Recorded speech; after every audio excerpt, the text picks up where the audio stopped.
بسم اللہ الرحمن الرحیم، السلام علیکم ورحمۃ اللہ۔ اسٹیبلشمنٹ نے اس حکومت کو شہباز شریف کو جتنا سمجھانا تھا سمجھا دیا، جتنا ان کو بتانا تھا بتا دیا۔ اب وہ حتمی فیصلہ کر چکے ہیں۔ اب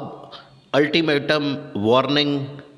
ڈیڈ لائن، ان تمام چیزوں سے معاملات آگے جا چکے ہیں۔ پاکستان کے اندر بگڑتی ہوئی صورتحال دیکھیں کہ عمران خان کو اصل میں کنٹرول کرنے کا، مائنس کرنے کا، عمران خان کو مارنے کا،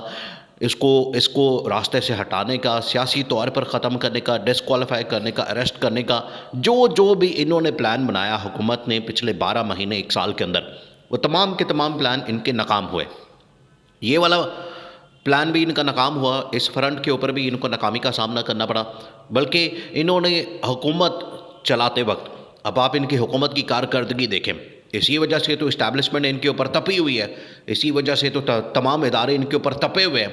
اسی وجہ سے انٹرنیشنلی ان کی جو ضلالت اور رسوائی ہوتی ہے وہ اسی وجہ سے ہے کہ حکومت انہوں نے چلائی کوئی نہیں، حکومت لے تو لی، حکومت کے اندر آ تو جاتے ہیں، حکومت کے اندر، حکومت کے ایوانوں میں یہ دندناتے پھرتے ہیں۔ آپ اس معاملے کو سمجھیں، یہ بڑا حساس معاملہ ہے۔ یہ اس ٹائم پاکستان کی جو حالت ہو چکی ہے انہی کی وجہ سے ہوئی ہے، ان لوگوں نے کی ہے، ان لوگوں نے پاکستان کے ساتھ جو کھلواڑ کیا ہے اس کا نتیجہ آج پوری پاکستانی قوم بھگت رہی ہے۔ انہوں نے ملک کے اوپر بیٹھ کے ملک کو چلانا تو شروع کر دیا، ملک کے اوپر بیٹھ تو گئے لیکن ملک آگے چلا تو نہیں، ملک کی معاملات حل تو ہوئے نہیں، ملک چلانا ان کو آتا نہیں، حکومت ان کو چلانی آتی نہیں۔ دیکھیں سپریم کورٹ کے سامنے یہ لوگ کیا کہانیاں بیان کرتے ہیں، آپ اس کو دیکھیں۔ خواجہ سعد رفیق اور فاروق ایچ نائک دونوں حکومتی نمائندے کے طور پر،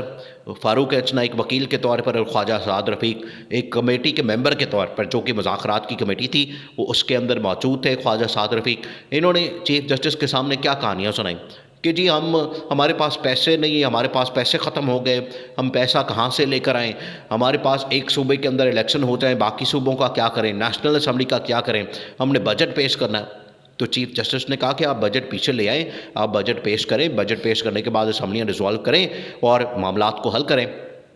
حل ہر طرف سے آ رہا ہے، سلوشن ہر طرف سے آ رہا ہے۔ بتانے کا مقصد یہ ہے کہ سلوشن ہر طرف سے آ رہا ہے، ہر ادارہ ان کو سلوشن دے رہا ہے، ہر ادارہ ان کو حل دے رہا ہے، ہر ادارہ ان کو بتا رہا ہے کہ راستہ کیا ہے، لیکن یہ اپنی ضد،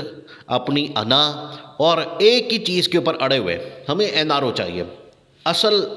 ساری باتوں کی ایک بات ہے، اصل کہانی پیچھے یہ ہے کہ یہ اڑے ہوئے ہیں کہ ہمیں این آر او چاہیے، ہمیں ڈیل چاہیے، نواز شریف کی ڈسکوالیفیکیشن ختم ہونی چاہیے، نواز شریف کے کیسز ختم ہونے چاہیے۔ دیکھیں یہ جو خواجہ آصف یا جاوید لطیف یا مریم نواز جو گرجتی برستی ہیں، کس بات کے اوپر یہ گرجتے برستے ہیں